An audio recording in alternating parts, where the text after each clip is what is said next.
It's not sitting well. Cool. That was my first question.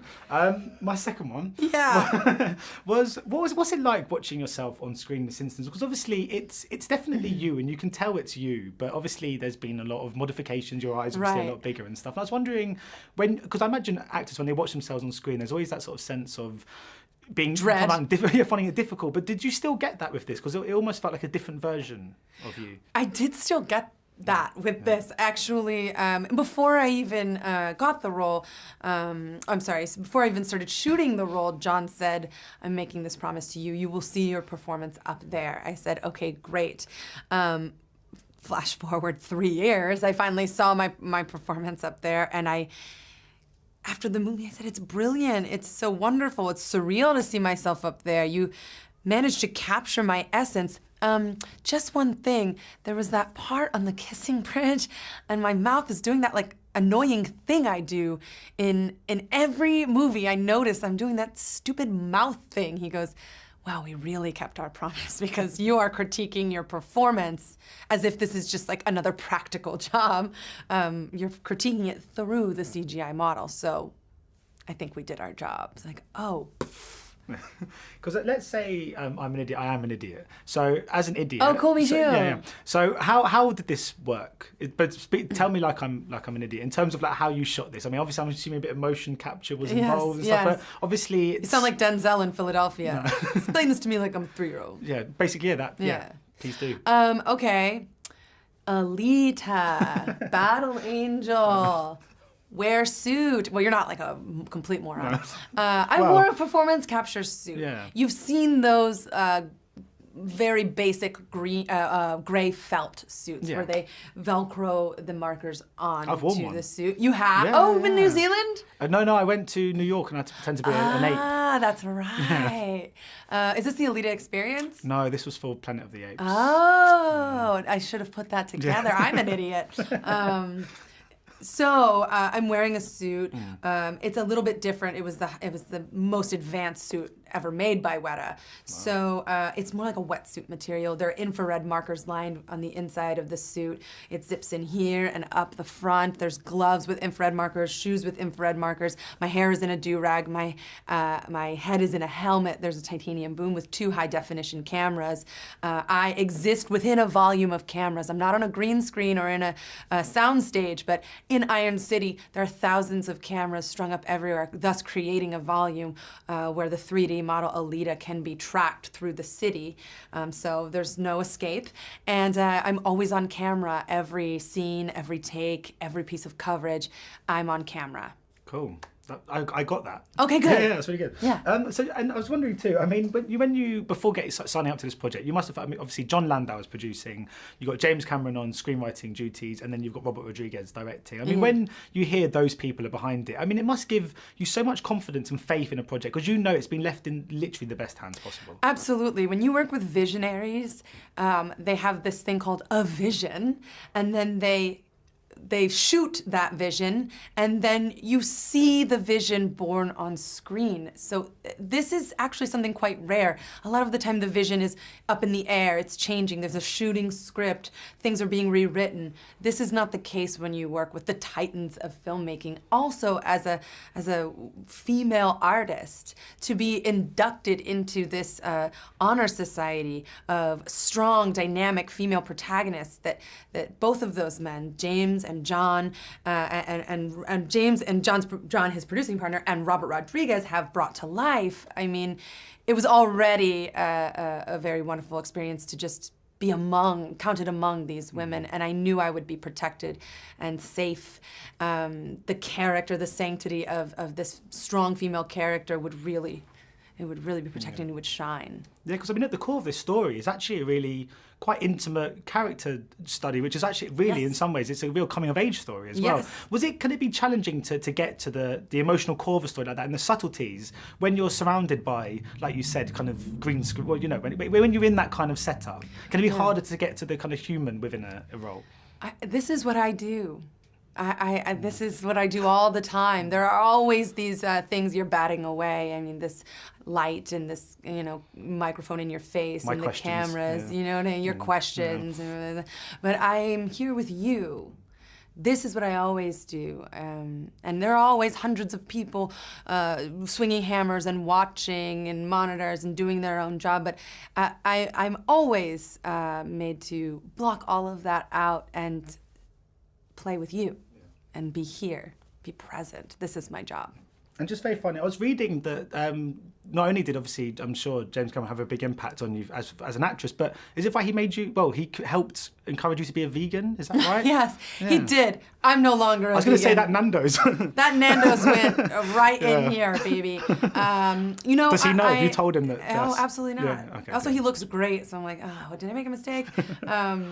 You know, we're all different. We all require different diets. I can't believe I'm talking about the. So he really wanted me to, you know, have a plant-based diet. He gave me a lot of education, and I did it for about a year.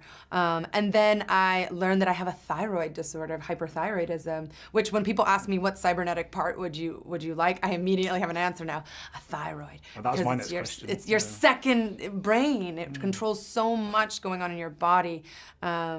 Anyway, very interesting stuff about thyroids. See me after. My doctor said, listen, you can either choose your ethics or you can choose your health. You specifically need to have a diet for you and now this condition. So that's why I said adios to veganism. Sorry, Jim. Sorry, Jim. Nando's wins. Nando's wins again. Yeah, I'm sure my doctor meant stop being a vegan and eat Nando's. Yeah, that's exactly what she meant. Coming into this project, it's got John Landau producing and Robert Rodriguez obviously directing, and then you've got James Cameron on script writing duties. I mean, as kind of people within the industry go, I mean, that's sort of a holy trinity. I mean, it must have been so encouraging and so kind of comforting knowing you're coming into a project with that sort of level of experience and quality behind you. Yeah, I felt like they would certainly be the team to be able to execute this to the highest standards. What was it like working with Robert? It was great. It was great. You know, he's a great filmmaker. He did a great job. He was very passionate about the film. It was something he had wanted to do for a very long time. You could feel how excited he was working on it. And he was lovely to work with. And so what can you tell us about your character and how she fits into this world? She's kind of a bad guy at the beginning of the movie when you meet her. She's doesn't like Alita at all, doesn't want her there, doesn't like much of anything really. She doesn't want to be where she is, just wants to get out. And then over the course of the movie, she has this sort of gradual transformation and ultimately, protects Alita. Because she's one of the many characters in this, really, with sort of very multi-layered. And I mean, one of the things I really loved about this is everyone seems to be, there's no good and evil. It seems to be a real kind of blurring of the line in many regards. Yeah, it's the same with, I mean, I think that the sort of bitterness that she has that Shirin has is kind of just the perversion of the love that she had for her daughter that's displaced, that she doesn't know what to do with anymore in the face of her loss, you know? So you kind of understand where it's coming from, and it's able to be turned again back into love by the end of the film. And similarly, Alita, you know, she's not just all sort of all goodness. She's also a weapon, you know, she's capable of destruction. And she has to learn how to harness that power and those capabilities and learn how to use them or not use them. I mean, she feels like a character where there's lots to be explored with your role. There's lots of other places we could see her go in the future. I was wondering if you have those conversations now, because obviously it is a film that lends itself to sequels and to being a franchise. I was just wondering if you've already had discussions about where the character could go. Was that something that waits until there is a sequel confirmed or there is a script? Yeah, I haven't had those conversations. I mean, it feels like watching the movie when the movie was over, I was like, oh, I want to see what happens next. Yeah. So I hope they make another one. Just, you know, even as an audience member, I thought, you know, there's so much more to tell, it feels like.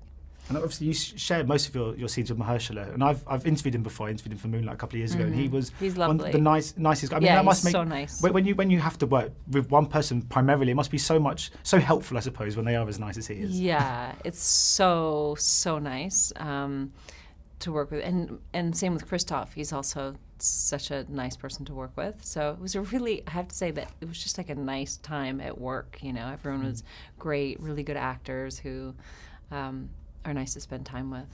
And how was it? Because I just spoke to Christoph, and he was saying that they really made it very easy for the actors to imagine the world that they were in. I think obviously loads is going to be done in post-production with all these special effects, but it felt like they made it very easy for you guys, I guess, to picture the surroundings you were supposed to be in. Yeah, because they enhanced the world and they extended the world, but the world had already been established and created in these practical sets. You know, there was a whole city built in on this lot in Texas by Robert's studio. So.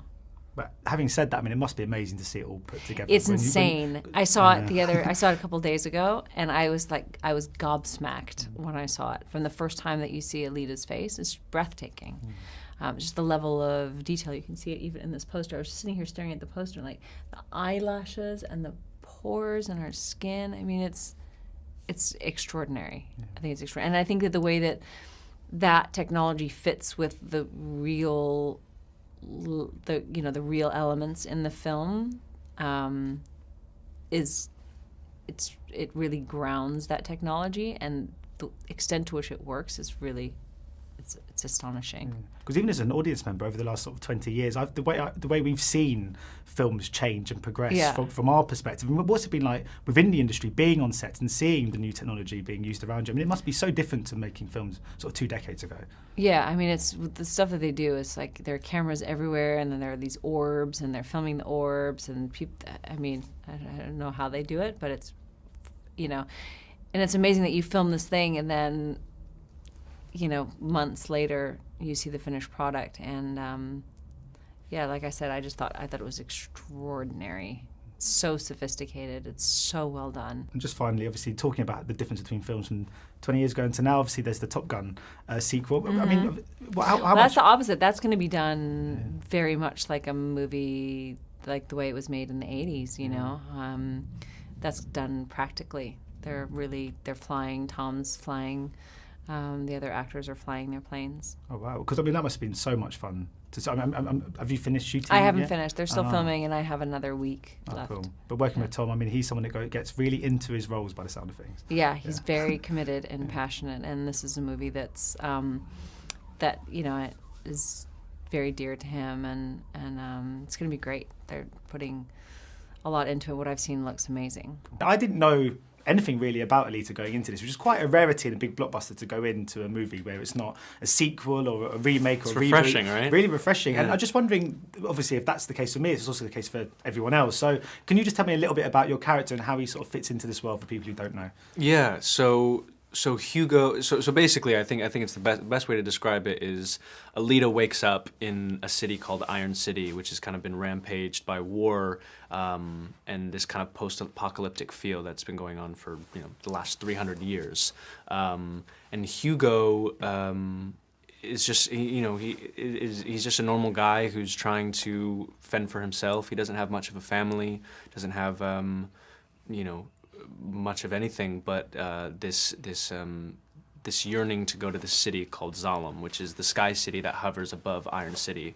And when he meets Alita, he finds out that she might actually be from that place that he's so wanted to go to, yet she has no memory.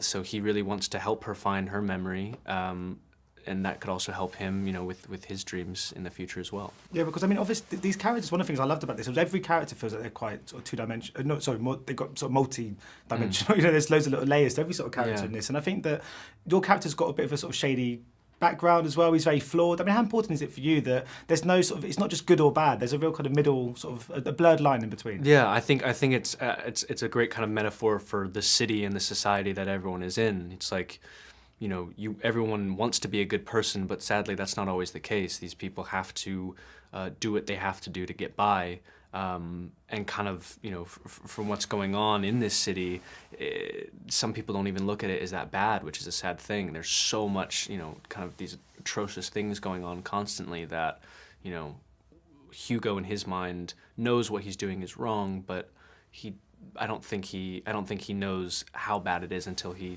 meets Alita and realizes. And I mean, you must have sort of got wind of this project and heard like, okay, so John Landau's producing, you've got a James Cameron screenplay, and Robert Rodriguez is directing. You must have just gone, yeah, I'll get involved in that. I mean, is it one of those that kind of that sort of trio? They're so sort of steeped into the kind of and sort of woven into the fabric of kind of cinema as we know it that I guess it doesn't really matter so much about the material. It's what they are people that you do just say yes to, aren't they?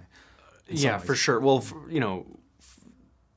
yeah, if you hear those names and you're just like, please, whatever they are doing. But the thing is, that whatever they are doing, the material meets to that par. They're not going to just going to do anything, And I think that's why this project has been in development for so long. And I think for people that see it, they'll be able to tell the amount of detail and the amount of layers, like you said, really translate. And then also on set, you've got a bunch of sort of Oscar winners. Obviously, Jennifer Connelly's there, Christoph Waltz, Mahershala Ali. I mean, no pressure. Yeah, but as sort of someone who's obviously still at the sort of relatively early stage of their career, I mean, it must be. Are you still learning from everyone around you? I mean, even just subconsciously, do you think you're always just sort of taking? Because I mean, this must have been an incredible set to be on for someone who's still sort of coming up through the industry, I suppose. Yeah, coming up, and at that moment, it was my technically my first film. Mm-hmm. So. Always subconsciously learning things, and then always, really looking to learn things. And what was great about, everyone that was involved, whether it was Robert or Christoph or Mahershala, they love what they do, so they love talking about what they do. So I was constantly learning every single day, and yeah, it definitely is constantly shaping, how I act. So what was it like working with Robert? Yeah, it was insane, and. I've been such a fan of him for so long, so I had to get kind of over the geeking for a little bit. I asked him all the questions that I possibly could, and then when it came to getting to work, it was quite amazing kind of seeing how he went about directing. He doesn't feel the need to come up to you and say something after every take. He truly takes his time to come up with a note, and the notes that he gives are so important that not only did it change how I acted in that scene, it changed how I acted in the whole movie. And I think that's why he's such a great director. Yeah, because I guess you're already now starting to do more projects. You're sort of start getting to learn how different directors operate in different ways, and some ways are going to be beneficial. It must be quite interesting, I guess. Everyone's got their own style. Everyone has their own process, yeah. And I think that, I don't think there is a right process, and I think that's why we have so many different, unique films. But Robert's definitely up there, that's for sure. So what was it like seeing this on the big screen when it was all done? I mean, it's one of those films, I guess, so much of the magic in this movie is put together in post-production with the special effects and stuff. I mean, what you obviously did on set would have been one thing, but to see it come to life must have been quite sort of overwhelming, I guess. It was overwhelming. Yeah, it was almost like, did I shoot this film, or is that really me? Yeah, there were so many things that I could not believe the scope and scale. Sometimes we'd be in a set as large as this room, and then it turns into this huge warship that you're like, how the hell did they do this? But it was quite astonishing to see the scope and scale. You never realize it until you see the movie for the first time. And are you still sort of coming to terms with the fact of getting used to the fact that your sort of faces on posters and things like that? Must be quite. Yeah, it is cool. Odd. It's like I still, every time I see a poster, I still like grab a picture, even though they're everywhere. And I get photos from my family, and it's quite weird for everyone. Yeah. And just very funny before I go, Cutthroat City is coming up. I just want you talking about different directors, different stars. What was it like working with RZA on that one? I mean, he's the best. He's truly the best. What was cool is Robert and RZA know each other, and Robert actually helped me get Cutthroat City. But it was nice to do something completely different. I mean, just one appearance-wise, I got to have cornrows, and I fully got to immerse myself in that kind of, hip-hop, grungy, Ninth Ward world. And then on the other hand, I just got to have a blast with, a man who I've been listening to his music since I was, 13 years old, listening to it, trying to get my parents not to know that I was listening to 36 Chambers, so. It sounds like Alita has been a story that's been with you and with James for sort of 20 years now, or 19 years now. Yeah. What's been behind this kind of delay, and why do you think now it's finally come to fruition? You know, I think the delay is really caused by Jim's desire for perfection initially. It came out of not wanting to start the movie before Jim had a script that he was happy with, and that took a number of years. At that same time, Avatar got in the way. And that little project, caused a further delay, but we never stopped believing in Alita. And when we had the opportunity to make the film with Robert, and with everything that is going on in the world today, we were so thankful that we took the time, because to me, this is a much more poignant and much more relevant story than people might have perceived it to be 20 years ago. This world in which we live today, there are issues of Iron City and Zalem that relate to our world. Alita and the idea of self-empowerment and the power of women to control their own destinies, and her having a line in the movie, "I do not stand by in the presence of evil." No better time to be telling those stories. And I was thinking that Guillermo del Toro brought the story originally to you guys as well. Guillermo's been a longtime friend, and Guillermo del Toro brought us the story in 1999. We weren't familiar with Alita, and frankly, I was not someone who'd been reading a lot of mangas growing up. And he showed us this, and Jim and I both fell in love with her. We fell in love with the world Koshiro created, and we were thankful as we got into developing it that Koshiro did not write an Asian-centric story. So many mangas are set in Asia specifically. They have an Asian-centric character as a central character. He wrote a melting pot world, a place where the Kansas bar is at the center of the city, and that allowed us to tell his story, but in a cinematic way where people wouldn't feel like we Hollywoodized it.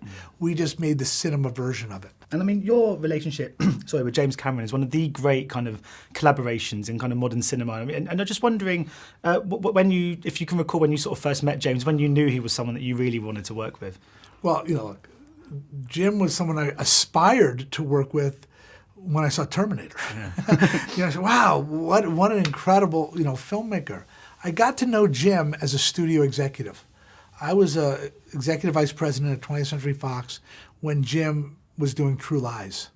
And through a series of circumstances, I got very involved on that movie. And I was on location with Jim for 3-4 months. And at the end of that, I said, okay, Jim, congratulations. I'm making a decision in my life. I'm going to be leaving the studio. And Jim said, well, if you're leaving the studio, would you consider producing Planet Ice with me? And Planet Ice was the code name for Titanic. And I was wondering too, obviously Robert is a fantastic, very safe pair of hands to tell this story. But I think he's very, what you were saying before about James Cameron being very kind of meticulous, quite a real perfectionist. Robert seems to be someone that likes the spontaneity. What was that kind of balance like? And having someone who's thinks more perhaps on his feet to someone who's much more kind of meticulous about the way they work. Robert, who can be very spontaneous in his own craft, he's also a student of the craft of filmmaking. He's very well versed in it. And he said to me, John, when I made Sin City, I made a Frank Miller style movie. When I'm making Alita, I want to make a Jim Cameron style movie.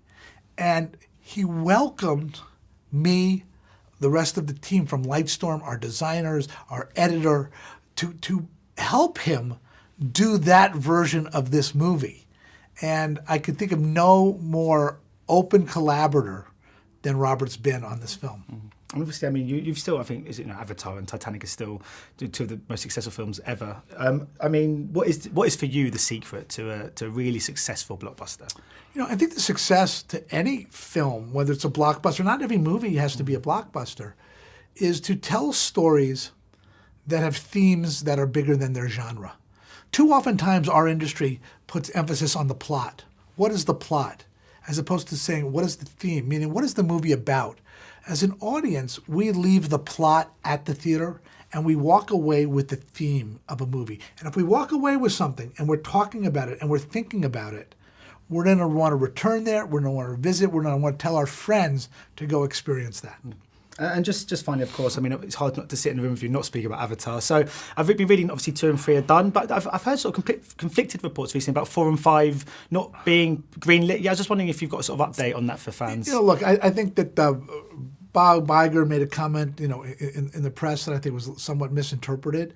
Avatars 4 and 5, as far as we're concerned, are greenlit. Not only that, we've been filming scenes on Avatar 4 already. So it would be a little bit hard for it not to be greenlit when we've shot like a third of the movie, because we have to for certain reasons. So. Okay, so that's good news then. Well, I'm going to begin just by asking about what it was like kind of working and collaborating with James Cameron on this one. I mean, you've not many people like him entrust other directors with their scripts, but you've had him and Tarantino give you a screenplay. I mean, that must be pretty cool. That is really cool. Actually, when you think about it, because those are the two guys that are least likely to let people go shoot their scripts, because they don't go through all that work of writing a script just to have someone else go make it. They would rather it not get made than get made incorrectly. They'd rather live with the version they have in their head, so it helped that I was, friends with Tarantino and friends with Jim. I've known Jim 25 years, we've been friends. And we had tried to do a couple of other projects together. So actually it was always in the air that we might work together someday. Still, this was a surprise. It was a surprise that it was going to be this one. It was just a matter of just friendly talking, and he'd say, "Oh, well, look at what I did on this movie," because I was asking about it just to see when it would come out. And then I fell in love with the script, and he liked it. I loved his script because he always liked it too. And so he thought, wow, maybe this is a chance for me to get somebody else to make it for me so I can finally see it, because he had put so much work into it. So I think that trust level was there before, he ever handed it over, just from knowing each other 25 years. Because I've always got the impression in your work, you kind of quite like the unexplained. You're someone that quite likes the notion of spontaneity as well, whereas James Cameron seems to be someone that is very meticulous and a bit of a perfectionist when it comes to his craft. So I was wondering about that balance, and kind of, did you have to change your style as a filmmaker to kind of to adapt to his sort of style of or approach to this craft? Totally, because his approach is very different. I mean, my movies are all pretty much very whimsical, because I started as a cartoonist, and they're very comedic and kind of dream logic. Not real logic. They're kind of made up. Guys can fire missiles from guitar cases type of thing. That wouldn't fly with Jim. He thinks science fiction and fantasy especially should be really grounded. Otherwise, you don't buy the fantasy. So I had to change my methods to make it feel more real. But you do love a good bar fight, and you managed to get a really good bar fight in this. And that felt very, very much of your style. Well, I hadn't thought about that either. I just thought bar fight is huge. I got to get this right. So I actually looked up online top 10 bar fights, so I would see what's been done and make sure I don't repeat something. And I called Jim very excited. I said, "Jim, I looked up top 10 bar fights on YouTube, and 4 out of the 10 are mine and yours. Terminator, Terminator 2, Desperado, and Dusk Till Dawn. So we gotta top those. I guess this is just what we do." Yeah. So him too, not just me. We both are the bar fight guys. Yeah, when I said you like a bar fight, I meant in film, not just generally, just on a Friday. Yeah. And you'd think, obviously, when you have a huge budget, I think there's this idea that the more money, the more resources, it must be easier to tell a story. But in some ways, can it be harder to tell a story, particularly an intimate kind of character-driven story like this? Because is there ever a sense that sometimes you have too many tools to kind of work with? No, I can see what you're saying, but I think that when they don't work, I think it's because there was always a trouble with the script. I think maybe the script was never given the care it needed, and fortunately Jim had already cracked a lot of that. So much of the script was about just the characters and the story, and really honed in on that. So that was our guide through the whole film. Every shot she's in is an effect shot, so it has to count. What is she even talking about? We have to make sure this is really, she's becoming more and more endearing as the movie comes on, so that people like her. She got sort of big, massive, expressive eyes. That must have helped with the emotion to kind of, obviously they're the greatest entry into us. So I guess in some ways, if you can make them bigger and more expressive, that's only going to help the emotional core. Yeah, if you can get it to look right, I thought it would be a really great, the eyes are the window to the soul. You need this to be a very soulful character. These are big windows, so she'll feel almost more human than human, because you'll feel the emotion more if it's done right. And also one thing that must happen, obviously there's a few sort of newcomers in this, but you've also got a sort of trio of Oscar winners. Obviously you've got Mahershala, you've got Jennifer and Christoph. It must help make your job that little bit easier when you've got people at the very top of their game kind of on board. It's much easier. You got these guys coming in, and Jennifer's Connelly's like such a professional. She was doing it, she's a little girl. There's technical aspects to making a movie as well, in acting. and she's so on it. I'm just like, I'm so relieved I have people like this. It's just so fun when you work with people that are totally professional like that. And I mean, obviously, the film definitely lends itself. I won't give it much too much away. Sorry about the ending, but it's a film that does lead in to more films. I mean, is that the idea? Obviously, this is dependent on box office and how this does. Yeah, but depends on the box office and all that. Is it something you'd like to do anyway? I'd love to do another one, but yeah, we definitely wanted to make this have a beginning, middle, and an end of its own. But certainly with the idea that the story of her is just beginning. You know, even if we never made another movie, the audience could imagine more movies from that ending. A bit of a boring question to begin with, but obviously this being kind of quite a new sort of franchise, if you could just tell me a little bit about your character and how he fits into this world. No chance. Go see the movie. I can explain why I refuse. Okay. Because that's your job, not mine. My job was to play the character for you to see and for you to possibly form an opinion, and because you're a journalist, write about or report on. But if I did your job, would you do mine? I would do both. It's not... No one listens to me. People listen to you. That's the problem. No, they don't. They watch it because they paid for it, you know. I don't think an actor should talk about his character. Because it's kind of shooting himself in the knee a little bit, pulling the rug out from underneath himself. I'm interested in what you think about it. I'm not interested in you agreeing with me. Okay. Well, I thought he was a very warm character. Well, there you go. There we go. Which must have been quite nice to play in a big Hollywood sort of movie. So someone that's just very... usually, because a lot of the roles you've played, obviously, in the past, some of them have got sort of quite a nasty streak to them, sort of a dark undercurrent. But this character's just, there's almost a very paternal relationship between him and Alita. It must be, I guess, quite a tender sort of relationship. It must have been quite nice to explore that on screen. Well, first of all, yes.